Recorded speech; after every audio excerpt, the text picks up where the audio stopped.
Hey parents, happy Teenager Tuesday. My name is Will Perry. I'm the lead student pastor here at Hope, and with me is the one and only Meg McClain. Hey guys. Hey, second podcast ever. How's it going? Pretty good. So far, so good. Good. That's awesome. Last week we talked about, throughout this series, Lost in Translation, we're talking about communication between parent, guardian, whatever your family situation looks like, and your middle schooler, your high schooler, maybe your young adult this would help with. But last week we talked about reasons that maybe it isn't going well. Today, we're going to talk through some ideas for breaking the ice for conversation. As we go into it, just know this, you know this as a parent. Rejection is never fun. It's never fun with your teenager. It's never fun in life, much less somebody that you love, that you're trying to connect with, that maybe they make it incredibly difficult to do. But we're going to come back to this at the end. Just know it is worth it. It is worth it. It is worth it. If you've tried it before and it hasn't worked, try it again. Maybe it will the next time, or try something different. To kick it off, the first thing, which is honestly my favorite, which people, I feel like, talk about a lot, is talk with food and no screens. Jesus talked a lot around food. People are more vulnerable when we're eating for whatever reason. We just feel more vulnerable. Yeah. We always tell parents after a big event, get them food before you ask them a ton of questions. Like it just makes people more comfortable. And then it gives a space of like we're doing something while we talk. We're not just like sitting down, staring at each other. Maybe even have them cook with you. Maybe they don't know how to cook. And our family recipes are just being lost because nobody knows how to cook anymore. That's true. I'm having Ruth cook with me sometimes. Yeah, just grill. I give her the spatula. No, she's 2 years old. I was kidding. Are you helping her? No. But, just adding intention into it of like, I need to peel potatoes. Hey, come help me peel potatoes, and then striking up a conversation. So talking around food with no screens. Number one. All right, another one. This is what I call it in my mind. I try not to say this out loud to my children, but in my mind, I call it forced family fun, where there is a time where I have decided, or me and my husband have decided, this is what we're going to do, and they don't get a choice because maybe we've barely all been together in the same room for the whole week. So sometimes it's as simple as like a movie night on Friday night, or playing games. The big one for us the last few years has been going camping. Oh, okay. We have a RV that we like to take out and go camping. Yeah. And almost every time we have said we are going to go camping, my daughter complains about it. But then she usually loves it once we get there, because it's, and it has been a very good time for us to connect as a family. So obviously not everybody's going to like camping, but maybe you can find something for your family. Yeah, that's called the 3F method. Forced family fun. Forced family fun. TM, trademarked by Meg McClain. And even like car rides. Car rides it's a captive audience. You're sitting there, like, we can either turn up the radio, or people can just be on their phones while you drive. Like I have a really close friend of mine, and he's not the most vulnerable person, but actually I do this with two of my friends. I'm like, hey, I'll pick you up. And then I drive, and I'm like, oh, there's vulnerability, Yep. Because I don't know why. It just works. I don't know why either, but it really is true. Number 3, milestone moments. Work on milestone moments. In a few weeks, I'm going to talk about that. After we're done with this series on communication, I'm going to do a one-off episode talking about creating milestone moments where it's memories that they can look back on, because this is all about how do we connect with our student. It's not like, hey, I want sound coming out of your face. It's the reason that we want sound coming out of their face is because as parents, you want to connect with your middle schooler, your high schooler, and you have that longing. They don't know that they need that longing yet. And so one way is by creating these core memories that we'll call milestone moments, but we'll talk a lot more about that in a few weeks.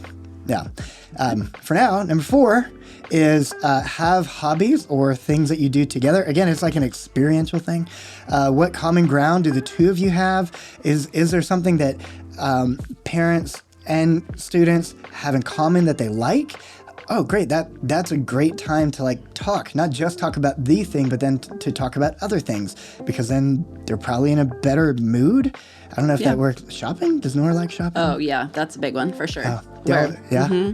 That's what she always wants to do. I have actually told her that we need to work on finding some things we can do together that don't cost money every time. But that, I think that aside from... No. Yeah. Aside from actually wanting to go shopping, I think she does see that as kind of our main thing that we've been doing to spend time together. Yeah. Too. And it is good to have a thing that you look back on, even if it costs money sometimes. Yeah.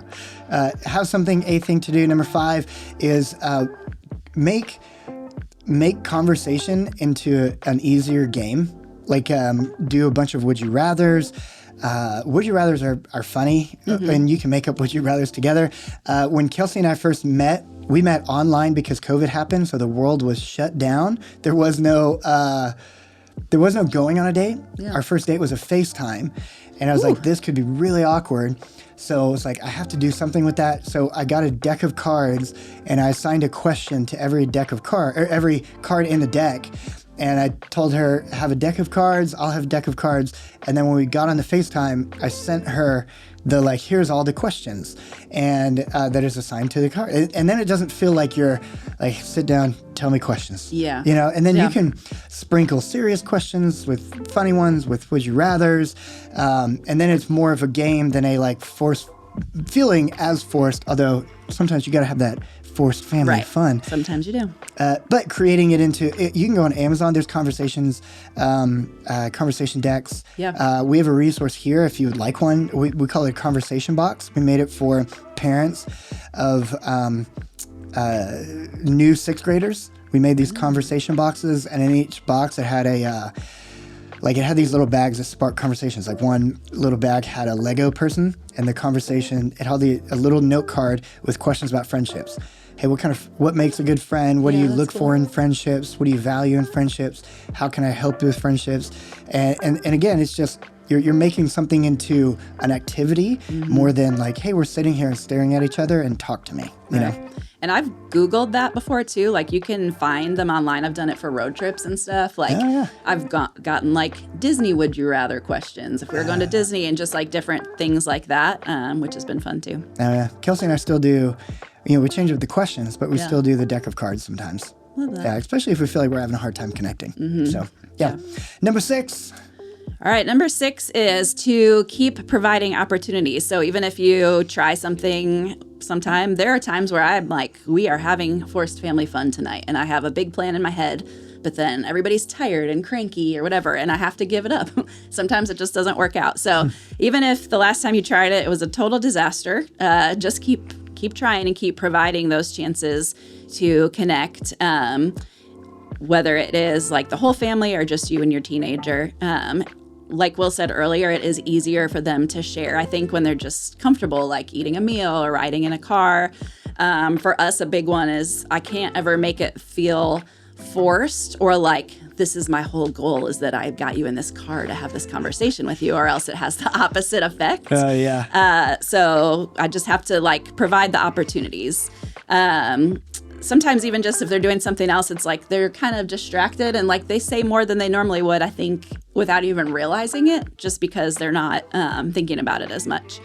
And then I think another good thing to do is to just, when you do have one of those moments where you have a really good connection, to kind of pay attention and note, like, what were we doing? Was it morning? Was it night? Was it when we were in the car? Was it after sports or whatever? And kind of keep track of that and when you're having your best conversation so you can come back to that. Yeah, that's good. My mom told me a chunk of years ago, but I was well into my adult years when she was like, yeah, I knew when you were a kid that with your sister, she only wanted to talk late at night. So when she came in my room late at night, I was like, okay, this is when we're talking. And she said, with you, you really only wanted to talk in the mornings before breakfast. Because I was like, really? Which makes sense. I never liked staying up late, even as a high schooler, but she paid attention to that. Yeah, that's good. Yeah. Meg, would you like to sign us off? Oh, next week, that's all that we have for today, but next week we're going to be answering this question: what do I do if my teen just doesn't talk? So we're going to keep this conversation going, but Meg, would you like to sign us off? Sure, I would love to. All right, remember parents, you can do this. You're not alone. God is with you, and so are we.